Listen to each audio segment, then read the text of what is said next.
नमस्ते, good morning, शुभ प्रभातमा तपाईहरुलाई धेरै समयपछि मेरो भिडियोमा तपाईहरुलाई आज म स्वागत गर्न चाहन्छु। आज चाहिँ म कोरियाको चाहिँ छुमचोन नामदो एउटा प्रान्तमा चाहिँ घुम्न आएको छु हैन। तपाईले म्याप अनुसार चाहिँ यो ठाउँमा देख्न सक्नुहुन्छ छुमचोमुदो यहाँ छ।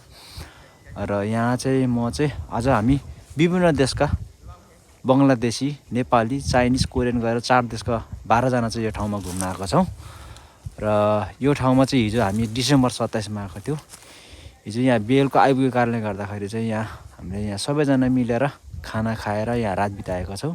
र आज चाहिँ हामी यो ठाउँमा यो छुमचोन नामदोको यो हेर्नुस्, यो तपाईलाई मोबाइलको मैले म्यापमा देखाउँछु हैन, हेर्नु होला। र त्यहाँ चाहिँ तपाईले यो लेक देख्न सक्नुहुन्छ। यो नदी हो, यो चाहिँ सौल कोरियाको एउटा ठुलो हाङ नदी भन्ने छ। त्यो चाहिँ कोरियाको सबैभन्दा ठुलो नदी भन्ने चिनिन्छ। र यो चाहिँ कोरियाको विभिन्न ठाउँबाट जोडेर जाने नदी भएर हाङ नदी भनेर चिनिन्छ हैन। र त्यही नदीको सहायक नदी चाहिँ यो हो। यो चाहिँ दक्षिणतिरबाट बगेको नदी होइन, तर यसलाई चाहिँ यहाँ थुनेर लेक बनाएको छ। तपाईले यसो म्यापमा हेर्नुस्। र त्यहाँबाट ड्याम बनाएर बिजुली उत्पादन गरेर चाहिँ त्यहाँबाट छोडेको पानी चाहिँ यो यसरी सौलतिर जान्छ हैन। र आज हामी विशेष गरेर चाहिँ यहाँ चाहिँ एउटा चाहिँ लगभग 522 मिटरको एउटा बिबोङ माउन्टेन रहेछ हैन। त्यहाँ घुम्न भनेर आएको र यहाँ एउटा चाहिँ नजिकै एउटा कल्चर हेरिटेज पनि भन्ने छ भनेको सुनेको छ। त्यहाँ पनि घुम्ने प्लानले आएका छौं। हेरौं कस्तो हुन्छ। र तपाईहरुलाई चाहिँ अहिले म एकचोटि देखाउन चाहन्छु हैन। यहाँ परि यो मजाले हाम्रो पोखराको फेवाताल जस्तै गरेर मजाले हैन त्यस्तै देखिन्छ भनौं न। अगाडि डाँडा ठ्याक्क त्यो चाहिँ हाम्रो सराङकोटको डाँडा जस्तै नै यसले फिल गराउँछ भने यो ठाउँमा चाहिँ हेर्नुस् यस्तो घरहरू छ। कोरियामा यसलाई फेन्सन भन्छ। यो ठाउँमा चाहिँ हामीहरू चाहिँ सामान आफैले बोकेर ल्याउनु पर्ने हुन्छ। खाने सामानहरू यहाँ चाहिँ के अरे ग्यासको सबै व्यवस्था हुन्छ। आफैले ल्याएर पकाएर खाने भन्छ, फेन्सन भन्छ। एक रातको कसरी भनेर मूल्यहरू चाहिँ यहाँ चाहिँ हैन मान्छे कतिजना त्यो अनुसारको फरक हुन्छ हैन। तपाईले देख्न सक्नुहुन्छ। हेर्नुस् यस्तो घरहरुमा चाहिँ मान्छेहरु आएर मजाले यहाँ दिन काट्छन् हैन। यहाँ पछाडी हेर्नुस् यस्तो रहेको छ हैन। र बाँकी तपाईलाई यहाँ हामी कता कता घुम्छौं त्यो चाहिँ तपाईलाई अपडेट गर्दै गराउने छु। हेर्दै गर्नुलाई है त। तपाईहरुलाई भर्खरै भनेको मैले बिबोङसाङ चाहिँ अहिले यहाँ हामीले जानकारी पाए अनुसार चाहिँ ठ्याक्कै त्यो डाँडा रहेछ। तपाईहरुलाई चाहिँ मैले पोखराको सराङकोट भनेर अवगत गराएको थिएँ हैन। वास्तवमा त्यो ठाउँ चाहिँ बिबोङसाङ भन्ने चाहिँ त्यो ठाउँ नै रहेछ। 522 मिटरको हाइटमा रहेको हैन। त्यहाँ चाहिँ हामी आज चाहिँ यताबाट चाहिँ केबल कार चढेर सरर त्यो माथि डाँडामा जान्छौं।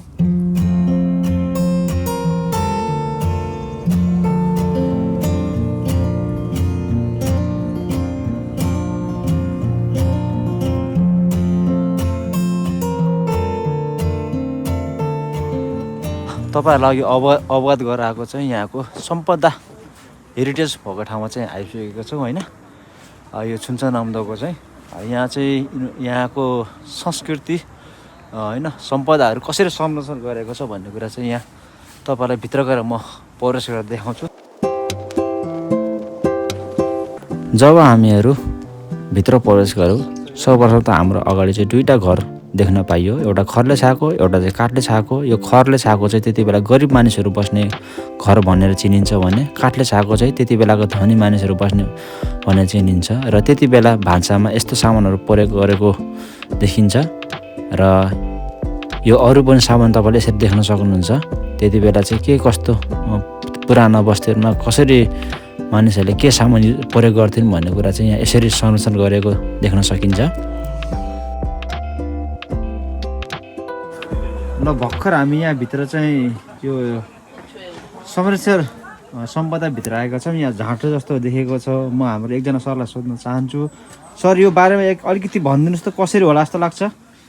सर्वप्रथम तपाईले यो नेपालमा यस्तो खालको कति देखेको नि हुन सक्नुहुन्छ, नदेखेको नि हुन सक्नुहुन्छ। यो चाहिँ हामीले जाँतो भन्छौँ। जाँतो भनेको चाहिँ हामीले एउटा लट्ठीले चाहिँ वरिपरि घुमाएर चाहिँ पिस्ने गर्थ्यौँ भने यो चाहिँ अलिकति फरक। त्यो चाहिँ वरिपरि घुमेर यसको ह्यान्डल यहाँ हुन्छ। ह्यान्डल चाहिँ घुमाई यहाँ चाहिँ अब पिस्ने कुराहरू के राखिन्छ त्यसरी चाहिँ परम्परागत रूपमा पहिलेदेखि चाहिँ कोरियामा पिसेको भनेर देखाउने एउटा बिम्बको रूपमा चाहिँ प्रयोग गरिएको छ यहाँ। ओके, हामीहरू बिस्तारै अगाडि जाँदाखेरि चाहिँ हाम्रो सामु चाहिँ एउटा ढुङ्गाहरू गाडेको एउटा संरचना देख्यौँ।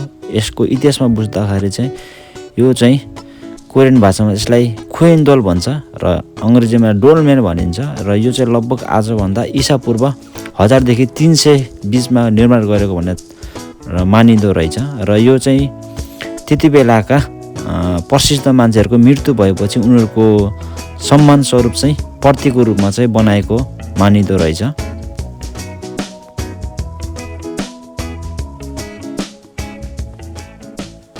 चाहिँ अहिले अघि तल देखेको भएर यो ठाउँमा आइसकेको छौँ।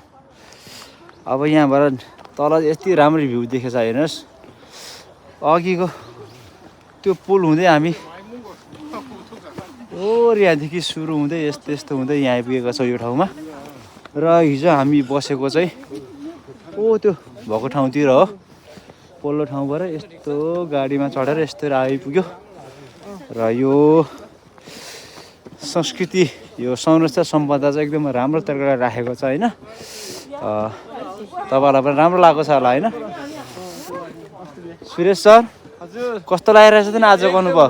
घमाइलो मौसम सोचे अनुसार चिसो पनि छैन। हजुर होइन हजुर उकालो चढ्दा तातिएको छ, हजुर रमाइलो छ।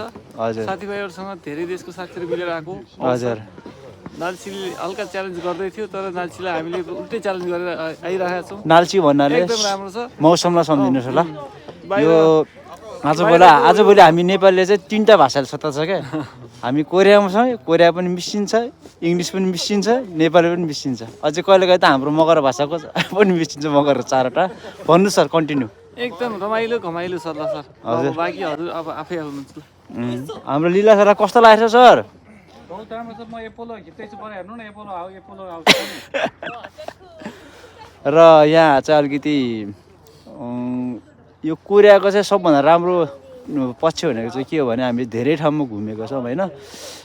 पुरानो कुरालाई कसरी संरक्षण गरेर राख्ने होइन, भोलिको पिँढीलाई कसरी देखाउने भन्ने कुरा चाहिँ यहाँको संरक्षण गरेर देख्दाखेरि चाहिँ हाम्रो नेपालमा चाहिँ त्यो पुरानो हाम्रो संस्कृति अथवा भनौँ न पुरानो जे कुरा पनि छ नि त्यसलाई अलिकति व्यवस्थित गरेको देख्दाखेरि चाहिँ अलिकति मन खिन्न पनि हुन्छ। अब लाग्छ अब हाम्रो यही भिडियोले गर्दा हाम्रो माननीय सभा प्रधानमन्त्रीहरूसम्म पनि मेसेज जाला भन्ने आशा गरेका छौँ। त्यस्तो त होइन। तपाईँलाई एउटा कुरा म बताउँछु होइन। मैले हिजै मात्रै समाचारमा सुनेको थिएँ। हजुर। थाइल्यान्ड र कम्बोडियाको सिमानामा रहेको विष्णुको मूर्तिलाई चाहिँ थाई सेनाले ढाल्यो अरे विवादको प्रतीक भनेर। हजुर। एक तरिकाले त्यो खालको न्युज सुनिरहँदाखेरि कोरियाले चाहिँ त्यस्ता ऐतिहासिक सम्पदाहरू जति पनि छन् तिनीहरूलाई चाहिँ एक ठाउँबाट अर्को ठाउँमा चाहिँ कुनै पनि समस्या नभइकन कसरी सार्न मिल्दो रहेछ भनेर एकदम राम्रो उदाहरण पनि पाउन सकिन्छ। अब यहाँ यस्तो राम्रो देखिन्छ, अर्कोतिर हामीले यस्तो न्युज सुनिन्छ। यहाँ पनि यस्तै त्यो अलिकति कन्फ्लिक्ट भएको क्षेत्रमा त्यस्ता संरचना थिए भने अर्को ठाउँ सार्न सकिन्थ्यो होला भन्ने चाहिँ लागिरहेछ क्या यो देख्दाखेरि। ल हस्। अनि हाम्रो सुरेश सरलाई के भन्न चाहनुहुन्छ हाम्रो नेपालको पुरातात्विक विभागको होइन हाम्रो जति नेताहरू छन् उहाँलाई के भन्न चाहनुहुन्छ? अहिले तत्कालीन परिप्रेक्ष्यलाई हेर्दाखेरि पुरानो संरचनाहरूलाई जोगाइराख्नुपर्छ, पुरानो संस्कृति जोगाइराख्नुपर्छ भन्ने केही बालनबाट अलिकति देखिन्छ। हजुर। अरूहरूले त बेचेर खाएरै भन्ने पनि सुन्दछौँ। हजुर। त्यस्तो चाहिँ नहोस्। इतिहास भनेको पुर्खाहरूले दिएको त्यो लङ लास्टिङ राख्न सक्नु नै हाम्रो लागि जिम्मेवारीपूर्ण कुरा हो। भावी पुस्तालाई पनि देखाउनु छ। त्यसको लागि र नयाँ आउने युगसँगै पुरानो संरचनालाई पनि बाँकी राख्नुपर्छ भन्ने यसबाट पनि प्रष्ट उदाहरण देखिन्छ र हामी पनि लागि परौँ भन्न। यो भिडियोबाट चाहिँ हाम्रो नयाँ भाइ बहिनीले सिक्नुपर्छ है कसरी संरक्षण गर्नुपर्छ भन्ने कुराहरू चाहिँ होइन। अब बाँकी त अब हामी देखाउँदै जान्छ के हुन्छ हेरौँ। हामीहरू आजको जुन बिहान भनेको चाहिँ केबल कार्सको चढ्ने ठाउँमा आइपुगेको छौँ। अब यहाँबाट हामी चाहिँ केबल कार चढेर माथिको बिबोङ पहाडमा जाँदैछौँ। अहिले फाइनली हामी अब यो केबल कार चढ्ने स्टेसनभित्र आइसकेको छौँ। यहाँबाट प्रवेश गर्छौँ र यहाँबाट प्रवेश गरेपछि आजको केबल कारको यात्रा हुनेछ होइन।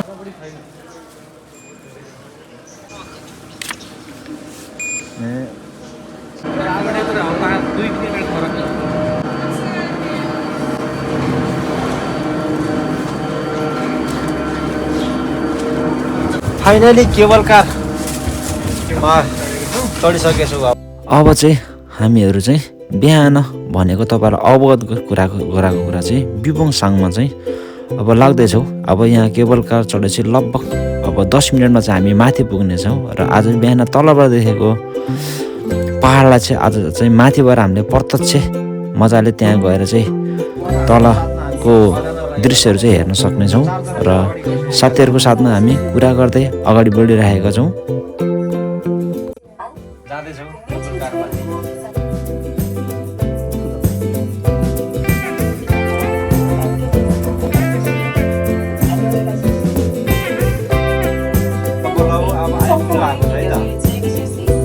ल आजको लक्ष्यसहित घुम्न आएको ठाउँमा चाहिँ फाइनली आइपुगेका छौँ। सुरेश सर, हामी आजको गन्तव्यमा आइपुगेको होइन त? टुप्पोमा 522 मिटरको हाइटमा भएको ठाउँमा आइपुग्यो होइन? अब यहाँबाट तल चाहिँ यस्तो मजाले सुन्दर दृश्य देख्न सक्नुहुन्छ। ल है त, दामी रहेछ। अझै घाम नलागे कति बबाल देख्थ्यो है। हजुर, तपाईँहरूलाई अघि भयो भने जस्तै त्यो म्यापमा देखाए जस्तो ड्यामहरू हेर्नुहोस्।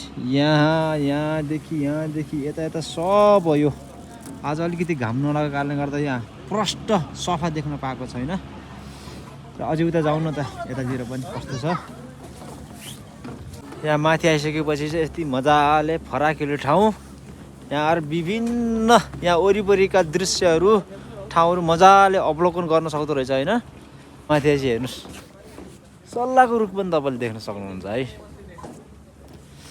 अब चाहिँ हामीहरू चाहिँ यहाँबाट चाहिँ एउटा ग्रुप फोटो खिच्न जाँदैछौँ र ग्रुप फोटो खिचिसकेपछि चाहिँ त्यहाँ एउटा बसेर एउटा घुम्ने खालको गेम रहेछ, त्यो खेलेर चाहिँ मजा लिनेछौँ।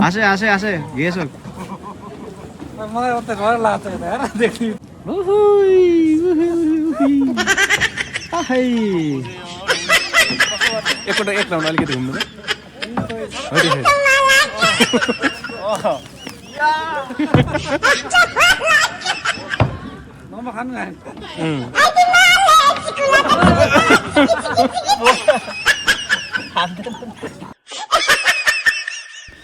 हामीहरू गेम खेलिसकेपछि चाहिँ त्यहाँबाट चाहिँ देखिने दृश्यलाई मजाले अवलोकन गऱ्यो र तपाईँले यो कोरियाको नक्सा अनुसार हेर्ने भने यसरी बनाएको छन् र यसलाई चाहिँ अहिले चाहिँ हाइड्रो पावर र पर्यटक स्थल र को लागि चाहिँ प्रयोग गरेको छ र यो तालले गर्दा एउटा मनोमोहक दृश्य पनि एउटा बनेको छ।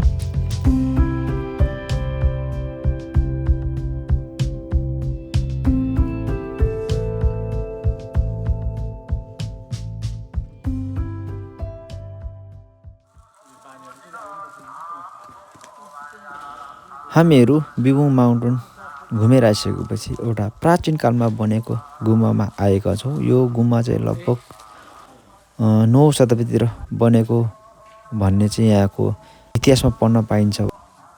चाहिँ हामी यहाँ छुनछुन नाम्दोको एउटा गुम्बामा आएको छ। हेर्नुहोस्, यस्तो सुन्दर गुम्बा पहाडको तल चाहिँ यसरी अवस्थित पुरानो गुम्बा तपाईँले यसरी देख्न सक्नुहुन्छ होइन? हामीहरू अब बुद्ध भगवानलाई दर्शन गर्छौँ र दर्शन गरिसकेपछि यहाँ कुनामा एउटा कुवा रहेछ पहाडको मुनि। यो कुवाको पानी खायो भने चाहिँ एक जग खायो भने चाहिँ 1 वर्ष बढी बाँचिन्छ भन्ने यहाँको मान्यता रहेछ।